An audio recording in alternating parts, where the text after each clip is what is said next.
నిజాన్ని నిజంగా మాట్లాడితే తప్పులేదు, అబద్ధాన్ని నిజంగా, నిజాన్ని అబద్ధంగా మాట్లాడితే తప్పు. ఇక్కడ చూడండి, తిరుమల తిరుపతి దేవస్థానానికి సంబంధించిన ఒక వార్తని ఈనాడు హైలైట్ చేసింది. అలిపిరిలో పర్యాటక శాఖ ద్వారా పలు ప్రైవేట్ సంస్థలకు ఇచ్చిన భూమిని వెనక్కి తీసుకోవాలని ప్రభుత్వాన్ని తిరుమల తిరుపతి దేవస్థానం కోరింది. తప్పే లేదు. ఈ మేరకు లేఖ రాసింది. పేరూరు పరిధిలో 35.32 ఎకరాలను తనకు కేటాయించాలని విన్నవించింది. ఆ భూమిని కేటాయిస్తే భక్తులకు అవసరమైన సౌకర్యాల కల్పనకు పనులు చేపట్టాలని తిరుమల తిరుపతి దేవస్థానం భావిస్తోంది. తిరుపతికి గ్రామీణ మండలం పేరూరు పరిధిలో సర్వే నెంబర్ 604లో 50 ఎకరాల భూమిని 1999లో అప్పటి ప్రభుత్వం పర్యాటక శాఖ కేటాయించింది.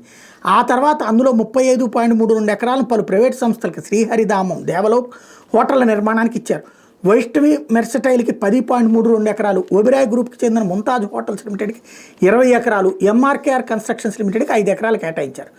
దేవలోక ఏర్పాటు మీద గతంలోనే పలు విమర్శలు రావడంతో ఆ ప్రాజెక్టును పక్కన పెట్టారు.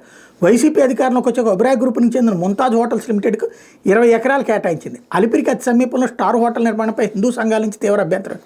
ఈ నేపథ్యంలో ఒబెరాయ్ హోటల్స్ కేటాయించిన భూమిని రద్దు చేయాలని కోరుతూ గత ఏడాది నవంబర్ 18 నిర్వహించిన ధర్మకర్తల మండలిలో తీర్మానించిన తిరుమల తిరుపతి దేవస్థానం 24న ప్రభుత్వానికి లేఖ రాసింది. ఇందులో ఎంత దిగజారుడంటే 1999లో అప్పటి ప్రభుత్వం అంట. ఎవరుంది అప్పుడు? చంద్రబాబు ప్రభుత్వం. ఇచ్చింది ఎవరు? చంద్రబాబు ప్రభుత్వం. మళ్ళీ ఓ పక్కనేమో మళ్ళీ జగన్మోహన్ రెడ్డి ఇచ్చాడట. అది కంటిన్యూషన్. ఒబెరాయ్ గ్రూప్కి ఇచ్చారని వీళ్ళే రాస్తారు. మళ్ళీ జగన్మోహన్ రెడ్డి ప్రభుత్వం ఇచ్చింది ముంతాజ్ వాళ్ళకి అని చెప్పేసి రాస్తారు. ఒబెరాయ్ గ్రూప్కే ఇచ్చింది, వాళ్ళు ముంతాజ్ పేరుతో హోటల్ పెడతానే దాన్నే వ్యతిరేకిస్తున్నటువంటి పరిస్థితి. ఓవరాల్గా చూస్తుంటే అవతల వాళ్ళని దుర్మార్గులుగా చూపెడుతూ మన వాళ్ళ చేసిన తప్పుల్ని కూడా కాపు కాస్తూ చాలా తెలివిగా వార్తలు రాసుకొస్తూ జర్నలిజం అనేటటువంటి ధర్మాన్ని జాగ్రత్తగా చంపేస్తోంది ఈనాడు.